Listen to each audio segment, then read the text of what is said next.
Hello po, ito ako muli, ang Jenny's Vlog. Jenny Magat Vlog. At magluluto po tayo ngayon kagaya po ng ipinangako ko. Iba-vlog ko po yung lulutuin ko na French food po na madali lang po siyang lutuin. Ito po yung mga ingredients po, ipapakita ko. Ayan po yung mga ingredients ko. May chicken, tapos yung dahon po ng sibuyas. Pero kahit hindi po bigyan ng dahon ng sibuyas, okay lang po. Pandagdag lang naman po yan kasi meron pong extra na dahon ng sibuyas. Ayan po yung lomi, yung parang sa atin yung mami, ganon. Eto naman po, onion, garlic, at saka poivron, paminta po sa Tagalog, poivron kasi sa French. Ayun po yung courgette. Hindi ko na po alam kung ano sa Tagalog ang courgette. Sa French po kasi is courgette. So hindi ko rin po alam sa English, pasensya na po. So ngayon po, magluluto po tayo. Uumpisahan ko na po.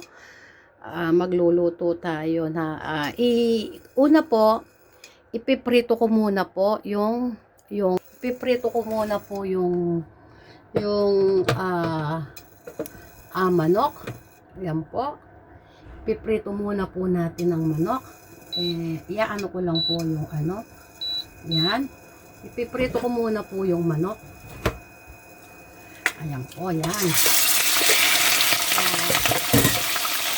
Ayan po, piniprito ko na po yung manok. Ganyan lang po siya. Ayan po. Prito po. Yan, piniprito ko na muna po yung manok. Ayan po, ayan. Ayan, prito muna po ng manok. Kailangan po, yung kapag po, pasensya na po, medyo malikot po ang aking video. Dahil inahawakan ko po, yan, piniprito ko muna po yung ingredients, yung manok. Kailangan po yung maging brown muna po siya para po hindi po siya malansa. Yan. Pa-fried ko muna po siya. Ganyan po. Normally po, dapat talaga yung yung medyo mataas yung niya, yung kasirola. Kasi po hindi ko po alam kung magkakasya po niyan dahil nga po soup. Mamaya po after kong pinirito, ito pong hindi naman po yung asin pritong-prito. Kailangan po yung medyo mawawala lang po yung lansa niya. Yan. Yan po. Kailangan po mawawala muna ang lansa niya. Then, kukuha po ako ng malaking kasirola. Yan, kukuha po tayong malaking kasirola. Lang po. Kasi, kapag po nagsabaw na po siya, hindi na po, kapag may sabaw na po siya, hindi na po kakasya yung noodles po niya sa kawali dahil maliit lang po itong kawali ko. Yan, piniprito ko na po siya. Yan.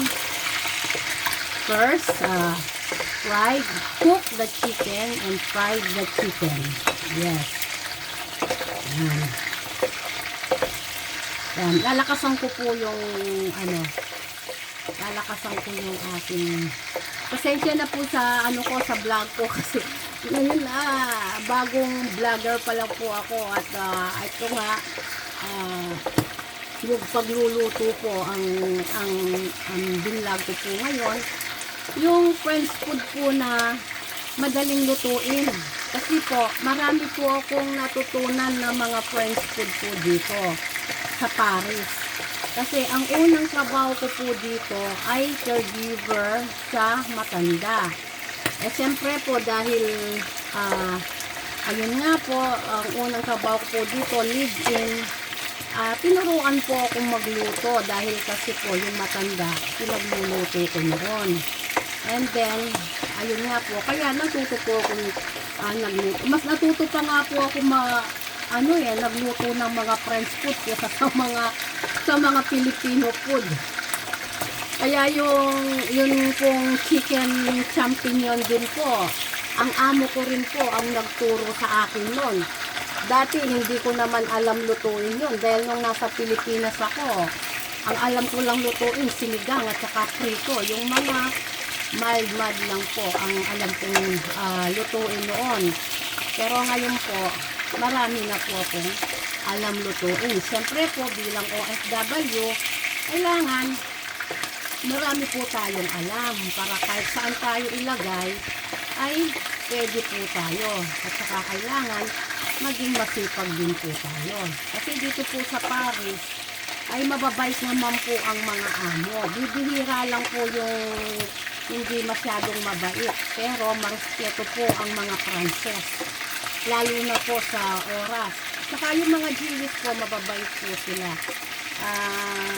Sa tulong po ng Panginoon, wala naman po akong mga naging among mabagsik dito. Yung parang, yung bang talagang sobra akong yung bang parang kagaya ng mga ibang na-experience nila na yung sobrang mag-demand yung mga amo, ganun. Pero sa mga amo ko po, sa mga naging amo ko, hindi po sila naging ganun sa akin. So ngayon po, after po na maprito, iaano ko naman po yung yung sibuyas, bawang. Ayan, yung sibuyas, bawang po ang iaano ko yan. Ang isusunod sa iluluto ko, itatabi ko muna po yung manok. Yan. Yan, ipiprito ko naman po ngayon yung manok po. Ay, yung manok, sorry po. Yung po pala. yung sibuyas po pala, yan. Iaano ko po ngayon yung sibuyas. Igigisa ko po yung sibuyas. Madali lang po ito. Madali lang pong lutuin yan. Hindi po, lalo na po sa mga OFW na nagmamadali. Ano ba yan? Natabihin na po yung aking yan. Lalo na po sa mga OFW yung nagmamadali para po na makakain bago po pumasok sa trabaho dahil kailangan po natin ang kumain bago tayo pumasok dahil hindi po biro ang magtrabaho, maglinis, maglinis ka, mamalansya ka, lalo na po doon sa mga full time na talagang sa bahay po sila nagtatrabaho. Ang hirap po kaya kasi ako, ang trabaho ko po, caregiver, naglilinis din, nagpa-plancha. Ayan po, piniprito ko na po yung bawang. Pasensya na po, hindi nyo nakikita paano yung piniprito ko na po yung bawang. And then, sibuyas. Ayan po, sibuyas. Pagkatapos po ng sibuyas, pag po naluto na po yung sibuyas, bawang,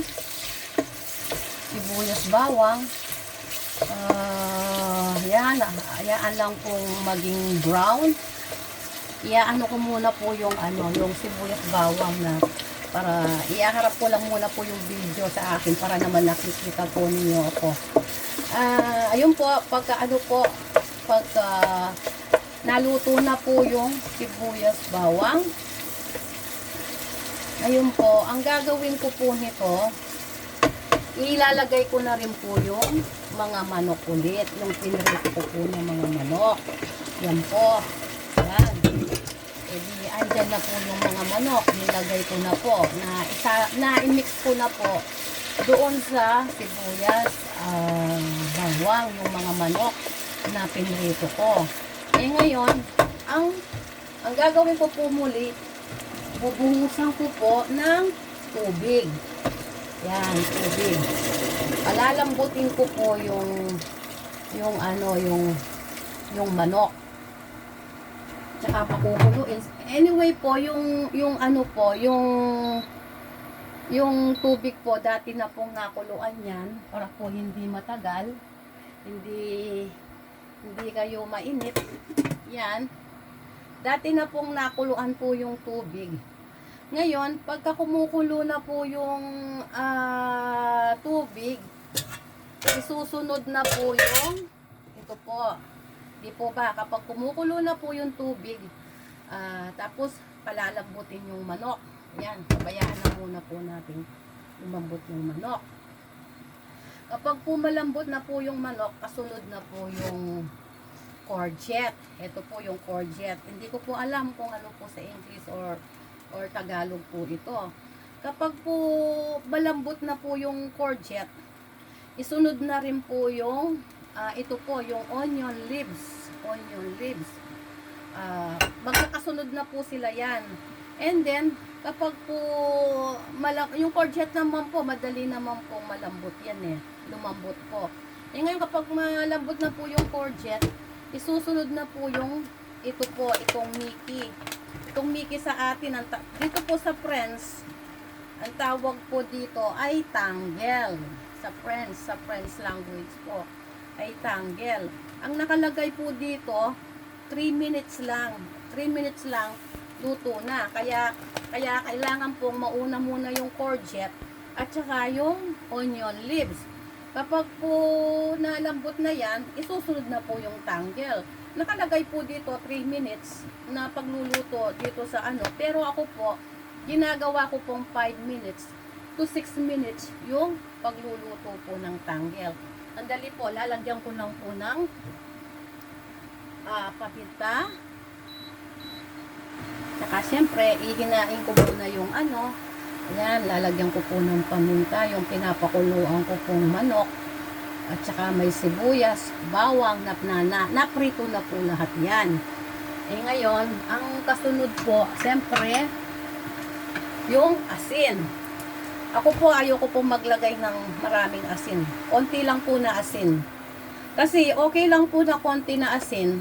Mas maganda po yung matabang. Kasi kapag po matabang, pwede naman po siyang, yung bang, kapag matabang, halimbawa, matabang yung naluto natin, kapag kakain tayo, pwede naman tayo mag-add ng konting asin o patis. Kasi, kapag ang niluluto po natin ay maalat na kagad, tapos bubuwasan mo ng tubig, mawawala na po yung lasa ng ingredients. Kaya mas maganda po, ang suggestion ko po, kapag po nagluluto tayo, ay mas okay po yung matabang. At saka, iwas pa rin po tayo sa kidney disease kapag po matabang ang mga kinakain natin. Yun po. Eh ngayon po, ayun nga, lagyan natin ng asin.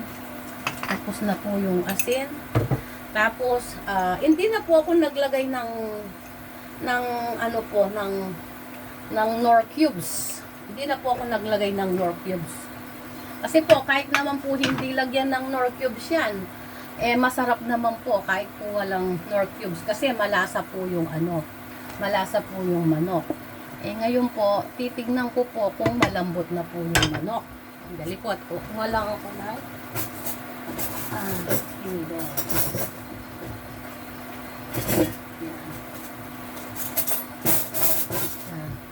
Easy lang po, madali lang pong lutuin ito at saka wala pong maraming ingredients ito. Kasi minsan po, kapag sobrang dami ng ingredients, sa ulam pa lang, ang laki na ng gastos mo. Pero ito, manok lang po ito, yung pakpak po, yung wings po ng manok, eh kahit naman po hindi siya wings, basta manok, ilagay po yung kahit na yung buong manok, pag putulin mo, tapos igawin mong ganito, kagaya ng niluluto ko. Eh kaso po, kaya po kinuha ko ng wings para po hindi na po ako magputol. Ayun po. Kaya ito pong po na ito, chicken lomi soup. Ang tawag po dito is chicken lomi soup. Madali lang po siyang lutuin. Imagine ang ingredients lang po niya. Ayun nga po, no. Primero, lutuin lang po ninyo yung manok. Prito ninyo hanggang sa mag-brown. And then, pagkatapos nyo pong naprito, i-set aside nyo muna po, itanggalin ninyo yung pritong manok. And then, ano po kayo, maggisa po kayo ng, yung nga po, yung garlic.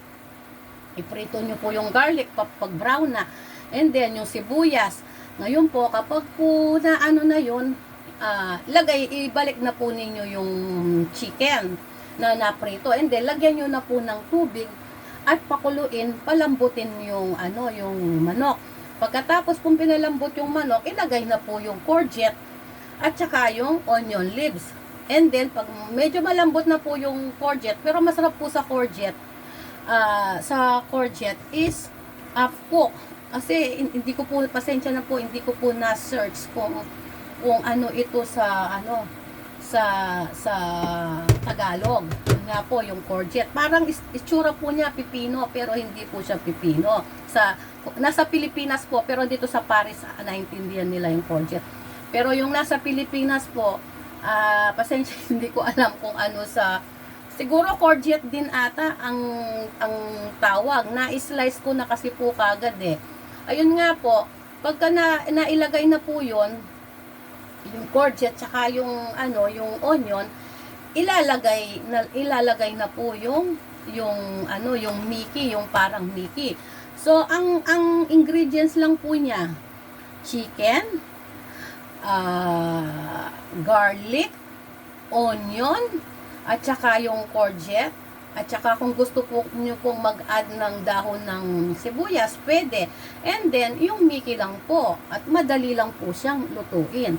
Eh, ngayon po, titingnan ko, baka malambot na po itong manok. Kasi, ayun nga po, pag ano po niyan, papasok na po ako doon sa matanda ko. Andali, ano ko po dito. Ayoko hawakan. Mainit po.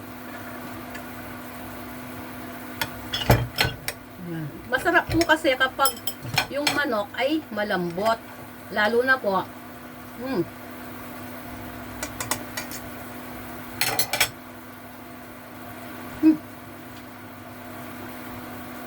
ang dali lang po, medyo kumain ako. Lalo na po kapag may mga bata po tayo na kumakain. Dapat po yung pinapakain po natin sa mga bata, lalo na po sa mga bata, hindi pa sila yung maanong magnguya. Kailangan po yung mga niluluto po natin ay malalambot po. At saka sa mga bata, mas maganda rin po yung yun nga po, yung kinakain nila para po kapag sila, mabilis. So, ayun po,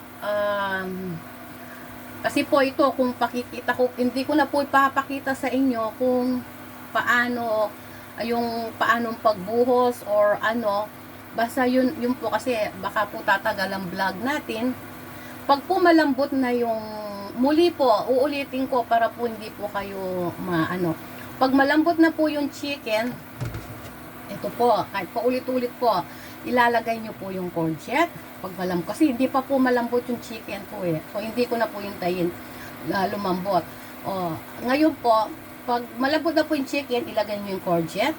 At saka po, kung gusto nyo mag-add ng onion leaves.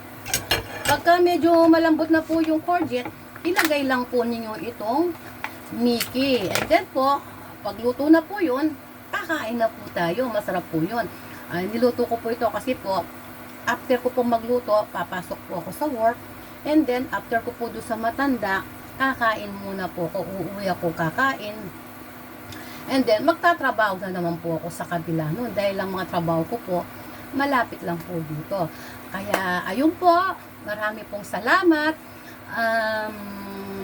Sana po patuloy ninyong panoorin ang aking mga vlog. Sa ibang araw po, may iluluto po akong easy food na para makatipid po tayo, lalo na po dyan sa Pilipinas, yung mga kulang sa budget na yung alimbawa, yung sardinas, pwede mong ipangsahog sa ampalaya, ganon, o sa kung nasa Pilipinas ka, alimbawa, yung gusto mong kumain ng gulay, kasi kapag mahilig po tayo sa gulay, nakakahaba po ng buhay yan, kaysa sa laging yung mga karne-karne, ganun.